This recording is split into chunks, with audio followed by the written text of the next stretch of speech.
மகாராஷ்டிரா மாநிலம் புனே அடுத்த குந்தமாலாவில் பிரசித்தி பெற்ற இந்திரயாணி ஆற்றுப்பாலம் உள்ளது.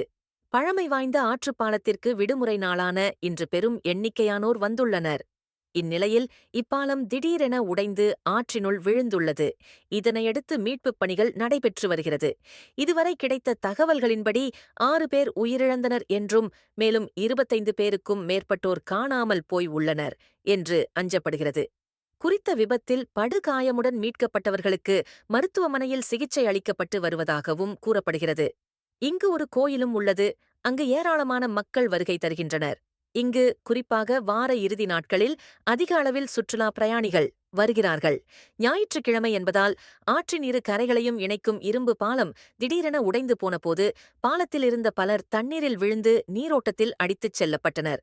சம்பவம் குறித்து தகவல் கிடைத்ததும் உள்ளூர் அதிகாரிகள், காவல்துறை மற்றும் தீயணைப்புப் படையினரின் உதவியுடன் மீட்புப் பணிகள் தொடர்ந்து நடைபெற்று வருகின்றன.